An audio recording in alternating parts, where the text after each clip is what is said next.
Military service members going through a PCS within the continental United States can be reimbursed for $500 for one household pet and $2,000 for moves from a location outside the continental United States. Welcome to the Military Money Manual podcast, where every episode is all about achieving financial independence in the military faster than before. We believe personal finance shouldn't be boring or intimidating. Building wealth can be simple, and financial freedom is the ultimate financial goal. Now, here's your hosts, Spencer and Jamie.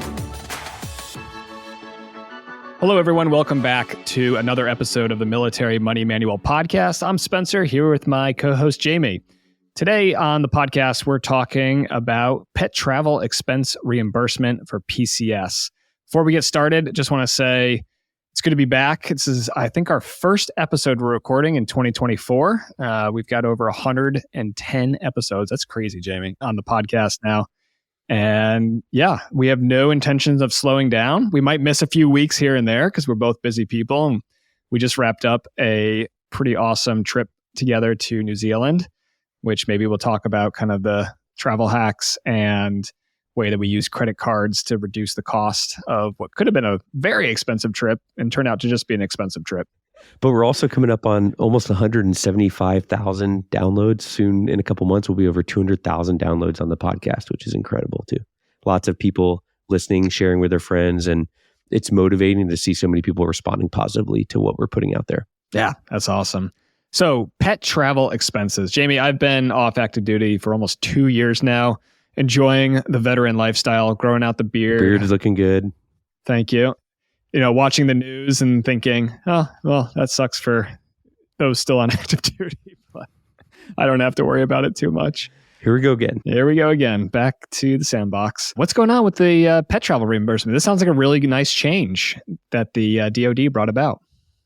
Yeah, a lot of our military families love their pets and think they're kids. I'm probably going to isolate some. They're not kids, but they really, really love their pet. And so what you have in the military is, as of 1 January 2024, military service members going through a PCS within the continental United States can be reimbursed for $500 for one household pet and $2,000 for moves from a location outside the continental United States.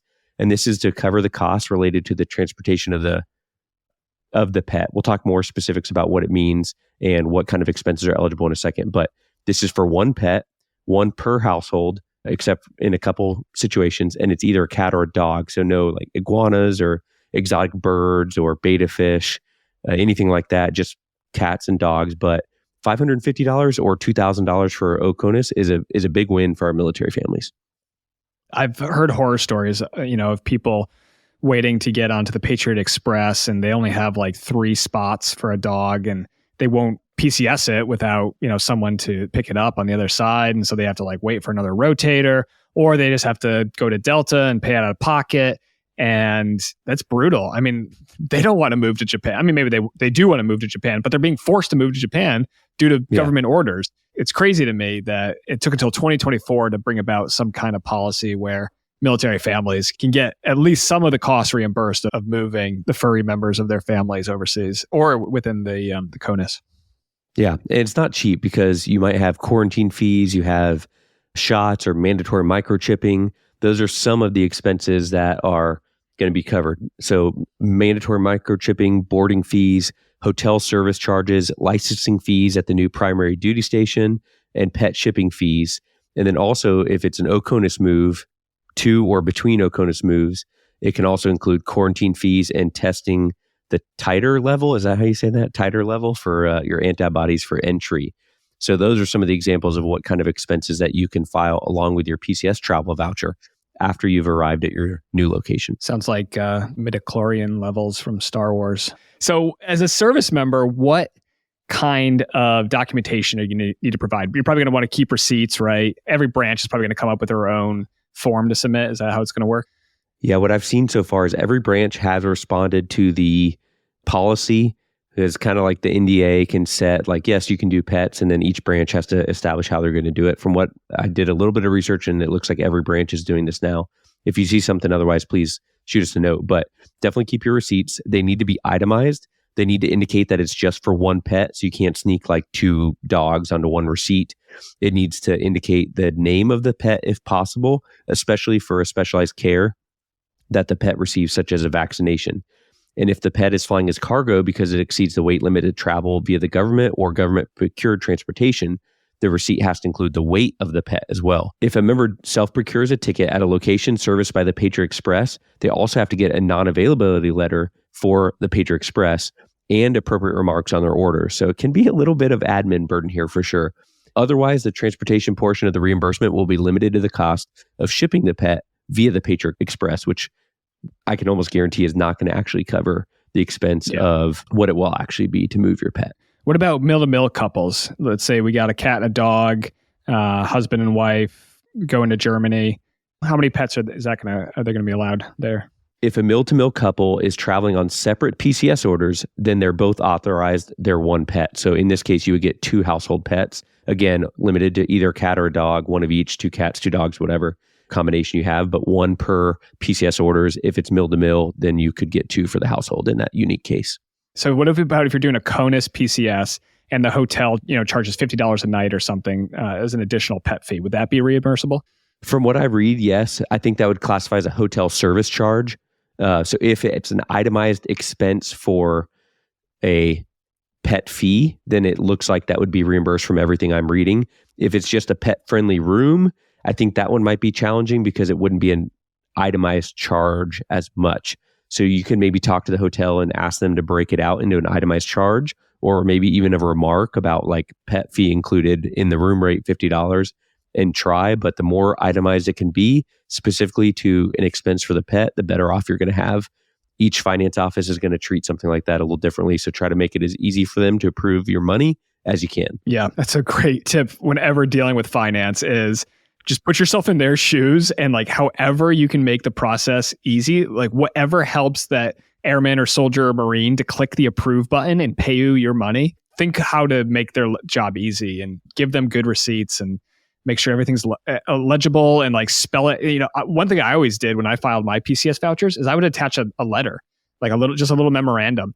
And I would say, this is what we did. This is why I'm claiming these things. See the attached documents. And most of the time, my PCS and TDY vouchers would only take 2 or 3 pushbacks.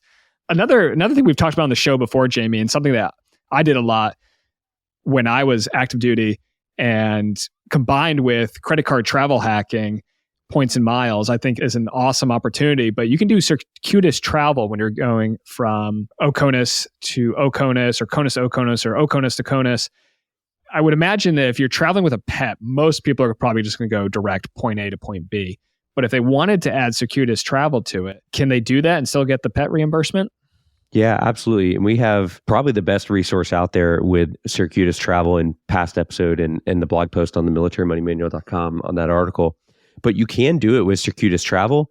It's just the expenses are going to be limited to the cost of pet transportation directly from your old duty station to your new duty station. And that's all spelled out in the joint travel regulations. But depending on where you're coming from, a one-night stop of leave at your parents' house before flying overseas or something like that, it may not be any extra cost. So it's definitely worth looking at what it would cost to move from your duty station directly. And maybe you want to drive a couple hours to visit friends or family one more time before driving overseas or flying overseas. It may not cost you anything out of pocket. You're just going to be capped at what it would cost to go direct. Just a quick note from one of our sponsors, and then we'll be right back to the show. It's no secret Spencer and I are both huge fans of the Thrift Saving Plan, the military's version of the 401k retirement plan. We've both been investing in the TSP for over 14 years and are thrilled to announce we've consolidated all the information you need to know into a new course called the Confident TSP Investing Course. That's right. The course is a comprehensive guide to navigating the TSP, breaking it down to easy, bite-sized chunks that lay out the basics of the thrift savings plan, the funds available, and the investing strategies so you can build wealth while you serve. We both know what it's like to be a beginner and to be overwhelmed with all the information that's out there about investing in the TSP. Head over to militarymoneymanual.com/TSP, Tango Sierra Papa, to find our simple breakdown of all you need to know. You get lifetime access, and we'll have a growing library of content. And one of my favorite parts about the course is that for every course we sell, we're going to be donating one to an E4 or below. Yeah, I love that feature of the course, Jamie. So if you're an officer, an NCO, a senior NCO out there, and you purchase a course, first of all, thank you. And also know that you're helping a fellow service member, a sailor, a soldier, a Marine, an airman, a guardian, a Coast Guardsman, E4 or below, take one step closer to their financial success. And until the end of 2024, you can use promo code podcast24 for $20 off. The link's in the show notes, or head over to militarymoneymanual.com/TSP and use promo code podcast24, where you can sign up for the Confident TSP Investing course. Now, back to the show. Okay, so we talked about mill-to-mill couples with multiple pets. What if you're just single military service member and you've got multiple pets? How does the reimbursement work there? So like I said, you can only claim one pet in that case, in almost all cases except for the mill-to-mill couple. However, you can choose which pet to claim. So if you had one pet where it only cost $250 to ship them and another pet where it was $1,000 to ship them, you can choose to then claim the $1,000 pet and maximize your reimbursement. So whether it's a weight difference or extra vaccinations you had to do or extra tests, whatever the cost may be that drove one to be more expensive than the other, just make sure you keep itemized receipts for both of them, do the weight or whatever else you have to do. Just maybe keep separate documentation if it's unclear of which one's going to be more expensive at first. And then you have 2 sets of records to choose from, and then just choose whichever one becomes more expensive. So it's nice that you have the flexibility to choose, but you got to be really careful because it has to be itemized. It has to include the pet's name and things like that. Obviously, you don't want to try to cheat the system. That would be completely unethical, but you can't try to combine 2 pets into one receipt. Oh, that makes sense. Okay, so we're recording this in the early part of 2024, Jamie. So let's say you received your PCS orders in December 2023. Are you eligible to use this benefit, or would you need orders that were issued after a certain date? It's a great question, and this will be important for people to understand upcoming summer PCS cycle. It's the effective date of your PCS order, as long as that is on or after January 1st, 2024. So as long as you didn't leave in December, you're probably okay. And there's some unique situations where if you left in December but took leave, it gets a little more complicated. But if you're still at your old duty station now in 2024 and you're looking at PCSing this summer, you're good. As long as you have receipt of your orders, you can ship your pet at any time after you've received your orders. So if you get your orders in March for a June PCS and you want to ship your pet early because your in-laws are available to catch the dog early or something like that, you can go ahead and do that. Once you have your orders in hand, you can start doing that. Just one other note is there's nothing mentioned in anything I saw about taking this as an allowance, as an advance.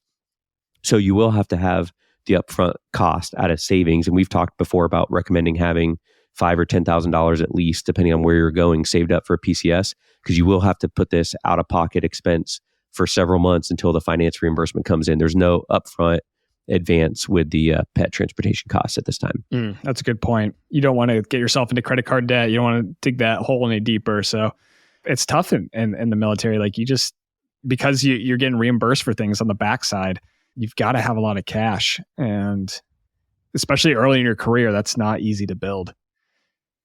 We covered some other PCS topics, dislocation allowance or DLA. That was in episode number 78. And then I think, Jamie, you were talking about your military PCS tips in episode number 71. And then that was right before you did your OCONUS Diddy move. So that's pretty impressive. We'll talk about that in a future episode, the details on how it turned out and if you made any money off of it.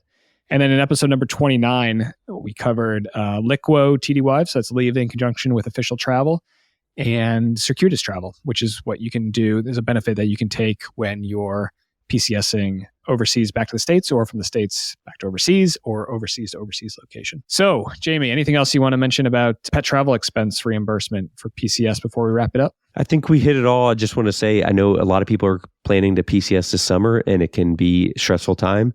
So if you have questions or a topic you want, reach out to us on Instagram at Military Money Manual or via email at podcast@militarymoneymanual.com, and we can address your specific question for your upcoming PCS summer move or whenever it is to help take a little bit of stress off your plate. And if you enjoy the episode or you enjoyed any of our previous episodes, a 5-star review.